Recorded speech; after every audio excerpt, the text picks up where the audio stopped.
Hi, welcome along to AFTV. We are going to preview the game, Arsenal taking on Sheffield United at the Emirates. And to preview it with me, I've got a very special guest. It's a Sheffield United fan, InGood Nick. That is the name of his channel as well. I love that name, InGood Nick. Right? Thanks for coming on today, Nick. Really appreciate it. Looking forward to the game on Sunday. And you know what? Just before I start, I just saw that, you must be busy today because I saw that you guys have just signed Ryan Brewster from Liverpool. Yeah, I've literally just uploaded a video 10 minutes ago, so I was frantically trying to get it up before I came onto this. But I think if we'd not made that sign-in before just now, this video might have gone completely different because I'd have been all doom and gloom. But now I'm buzzing again. Yeah, you're buzzing because Ryan Brewster, good player. And it has been a problem for Sheffield United, hasn't it? Goals. You haven't actually, I was looking through the stats, you haven't actually scored a goal yet this season in the Premier League, which it's been kind of unbelievable, but that's the truth, isn't it? Not a goal yet this season. No, it's been a tough one for us. I think we've been quite unlucky in some games. Obviously, the first game of the season, Wolves went 2-0 down really early on.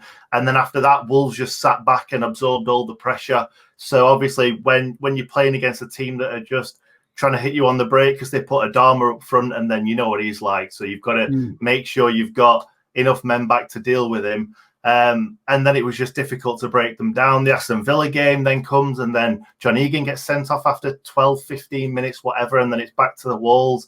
And then we play Leeds, and it's always tight against Leeds. It's a Yorkshire derby full of, it used to be full of ferocious challenges, great support for either side getting behind the team. Obviously, it's a little bit different at the moment. I think Leeds have done a terrific job, and obviously they are kind of like the Sheffield United of last season, you might like to say.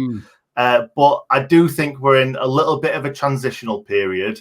New goalkeeper. One of our best players, Jack O'Connell, is looking like he's going to be out for the rest of the season. A really mixed kind of midfield that we're not used to. And that's what we've been great at. We've been great at kind of coming through the leagues with like a core players. And we've kind of lost that this season. So hopefully we'll get some of the players back in because we've had some injuries. And we've just had, I think we've just had a bit of bad luck, Robbie, to be honest. Yeah. Do you reckon, right, that, I mean, I was up there last year when we played you, right? And bloody hell, the atmosphere was electric. I mean, it was truly, I felt like your fans were like the 12th man, right? And I remember that game, what was that, 1-0, wasn't it, where we messed up at that corner? I remember that I was very upset with our defending that day. Yeah. But do you think a team like Sheffield United, more than most teams in the Premier League, really suffer without having any fans at the ground? Yeah, absolutely. Like you say, it's always electric at Bramall Lane, especially when you're playing a big club like any of the top six. And when you guys came to Bramall Lane, we were on a bit of a run. I think you guys Arteta was still the gaffer, weren't it? Well, no, I think that was I'm on about when Emery was there. I think it was Emery was still there, yeah. Was he? Sorry, I thought that was Arteta. But yeah, you guys weren't having a great time of it. I remember back then. And I did feel like it was a game that we could win. And it's not felt like that when we've played Arsenal in the past. Other than the classic game that I was going to bring up about when we beat you 1-0 at Bramall Lane in 2006, which you probably don't remember. No, I was at that game. I game. I do remember it. I remember it pissing down with rain that night as well. I remember that. Yeah. Do you remember that? I remember that. I think it was a night. It was I think it might have been a game on a Saturday night or something like that. It was, and I remember going up there. Yeah, we got turned over. Yeah, to be honest, the reason why I thought you might not remember it is because, like, those games we remember because that season we did not beat many. I think you were the only team that we beat in the top kind of 4 or 6. I can't remember what it was back then. I think it used to be more the top 4. But yeah, we really enjoyed that night. Jagielka went in the net as well, obviously, when Paddy Kenny got injured.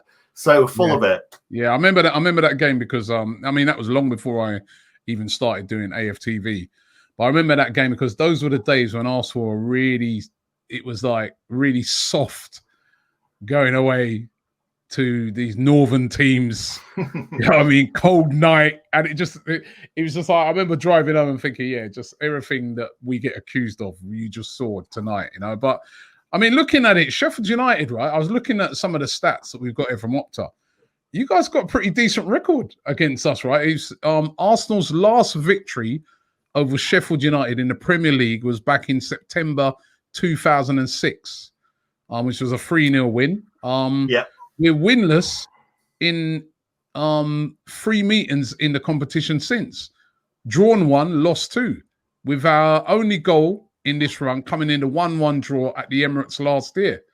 So that's quite surprising. I mean, obviously, I know you guys have been out of the Premier League for a bit, but you know, so that was a really surprising stat. However, then I do look at certain other stats and I say at home, Arsenal unbeaten in their last 10 league meetings with Sheffield United, 1-8, drawn 2, since a 1-0 loss in 1971. Also, Sheffield United are the only top flight English side that Aubameyang has faced and not scored against in all competitions. So he's due a goal as well. Yeah, he must have only played twice against us though, and that defence was colossal last season, to be honest, for us. That was the whole bedrock of that Sheffield United side. And to be honest, it has been for the last 3, ever since Wilder joined. That's what he's cemented into the team, that we don't concede. And that's the problem that we've had this season up to now. But it's because we've not had kind of like the set kind of back six that we've been used to. Obviously, Henderson's now moved on.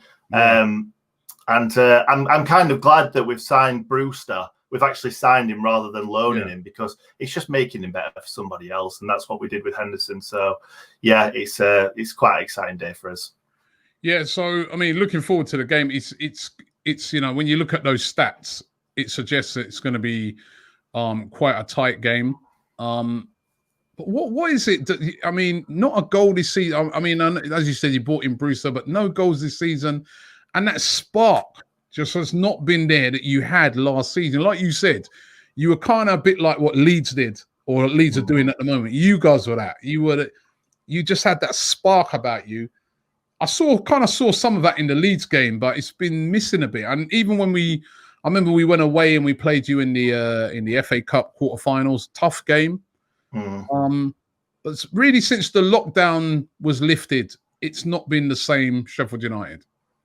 No, and I think, like you were saying earlier about the fans, that's definitely got a big factor to do with it, because the only 2 games that I really remember as putting up a really good fight was the Spurs game at home and the Chelsea game. They might have even been our only 2 wins, and Wolves as well. But that shows you, that's 3 big teams. And it made me think, can we only get ourselves up for the big games? So I don't know. Yeah, since we came back from the lockdown, we've lost all that kind of impetus that we brought through from the Championship. And like you've just said, Leeds have got that, and we need to kind of get that back. But I think that only comes with time, because, like I said, there's a lot of players there from kind of the Championship and the Premier League season last season when we did really well. But there's also a lot of new faces, a lot of faces that haven't played much football together. And then Wilder's brought in Ollie Burke from West Brom, who was kind of a face that didn't fit at West Brom. And I think it's kind of a new lease of life for him. And then he's played him up front, which then he's got to get used to playing with somebody else. He's not even a striker. He's a winger, but we don't play with wingers. But because he's a big lad and because he's quick, Wilder likes to play him up top. And then, but not just that, he's played up front with McGoldrick. McGoldrick's got to then bed in with him as well. So I think it's going to take a few games to get used to this. And to be honest, I could see this happening. I thought we were going to struggle to score goals, but I thought we would be quite well drilled at the back. And yeah, it's been a really poor defensive start to the season. All right. Well, from my point of view, for the next game at least, I hope that continues. You got a good record in London, though. Sheffield United unbeaten in their last 9 games in London. 1-4, drawn 5. Of course, you drew the game with us last season. I thought that was pretty controversial. I thought we could have had a penalty right near the end with Pepe. I think, I really thought that Sheffield United got away with one, but it's an important game for both teams. It's important for, obviously, Sheffield United. You want to get off the mark, particularly going into that international break. You don't want to go into that with like 4 games, no points. But then important for Arsenal to bounce back after, defeat in the Premier League against Liverpool. But if we was to win against Sheffield United, 9 points out of 4 games, that would represent a very, very good start for us. So I think you are going to find an Arsenal team that's going to be really up for this. Even though we had the Carabao Cup game on Thursday night, quite a lot of players were rested for that. Guys like Aubameyang will be fresh and hungry. So it's going to be a really, really interesting game. How do you see it going? I see us maybe doing a bit of park the bus. I feel like it could be one of those games that could turn it all around for us. It could be, to be honest, if we get a point, I'll be absolutely buzzing. We just need to get off that board. And we are really struggling. But we've had it quite a few times last season, and in the Championship, we'll go through a bit of a sticky patch, and then a result will just come from nowhere, and then that'll give us the springboard to just kind of put a run together, because we are very good at putting runs together when we're playing well. I think that all comes from Chris Wilder and give that mindset of kind of playing as a team, all being mates on and off the pitch. And when you're kind of in that dressing room, I bet there's no better place to be. So, I think that, let's be honest, we're probably going to get beaten. We've got to play out of our skins to get anything out of you guys. But I can see us parking the bus a little bit. I can see us trying to use Ollie Burke's pace to get in behind. But yeah, it's probably not going to be a pretty one for the neutrals. Well, especially not for us. But yeah, I've just fingers crossed. I don't know what to expect. And just danger players for you. Who would you look on and say, right, if you were scouting for us, right? Who are the danger players that we really have to be mindful of? It's really the players at Sheffield United are going to cause us the most problems.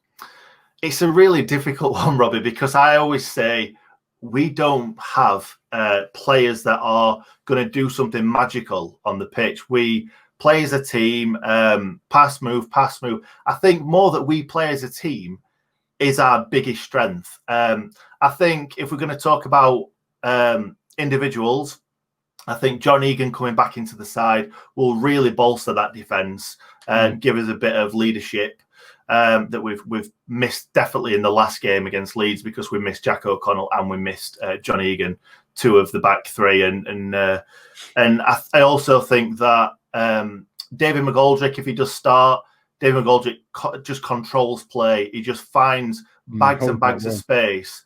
Yeah, he's such a good footballer. Like, the thing is, a lot of people give him grief because he doesn't score enough goals, and he doesn't. But also, he does a lot of things that the stats can't see. Like, kind of, my dad always said, ball under the jumper kind of player, where he picks the ball up and then he holds onto it. He doesn't let it go easily. Yeah, but the thing is, I don't know. I don't think he had a great game against Leeds because we tried to use him as kind of a hold-up player, and he's not that player at all. So he might bring in Ollie McBurney for this game. McBurney's obviously a lot better at holding the ball up. Maybe he'll try and get McBurney to smash into a couple of Arsenal defenders and try and cause them a bit of problems. But I think if Ollie Burke starts, he will stretch the game. He's done really well since he's come into the side. Played a beautiful ball against Aston Villa. Big long ball up to the tops. Carried it, and played a lovely ball through, and we got a penalty from it. So I'm expecting Ollie Burke to start up front. I'm expecting him to use his pace to stretch Arsenal when we're kind of under the cosh. So really, that's all I've got to say. Obviously, we're going to pass the ball around quite a lot like we do, but also I do think we're going to kind of give a lot of the ball up to you guys. Yeah, you've got a lot of physical presence. That Sander Berg's another Big guy as well. Good player as well. I thought he looked all right against Leeds. Looked a bit tired towards the end, but he looked a good player. Yeah, when we signed him for 22 million, we were expecting Pele, I think, and it took him probably 5 to 10 games to get into it. He came really good after the lockdown. He's very strong on the ball when he's dribbling with the ball. His position is defensive midfield, but I think for us, I like him on that right-hand side of kind of central midfield because he picks the ball up and he runs. We don't have many players like that. And obviously with him being so strong on the ball, it's difficult to get it off him. Yeah, he's great. He impressed me last week. Yeah, the only problem that I've got with him is he's huge. He's 6'4", but he's not that physical presence in the air. He always goes up for the corners, and I've never seen him win a header. I'm going to be honest. He's one of these players that I don't think he likes to head the ball, and if he's going up with someone, he's probably going to be 6'4" when he's stood up and like 5'3" when he's jumping. Well, listen, Nick, thank you very much for coming on today to preview the game. Looking forward to it. Arsenal versus Sheffield United. Shame, as I always keep saying when we're doing these previews, that there's no fans in the game, but it is what it is at the moment. Coronavirus doesn't respect anyone, as we can see, even with Trump at the moment. You know what I mean? So it is what it is. But one day when we can get back to football, looking forward to coming up to Bramwell Lane and linking up with you and watching that game. But thanks very much for coming on. No problem. We look forward to it. Saturday, 2:00 kickoff, Arsenal versus Sheffield United. No, this isn't a robbery at the end of the video. We are telling you about these brand new masks from Mask SC in football-inspired colours. You can get your team on it. The link is in the description. Get on it right now.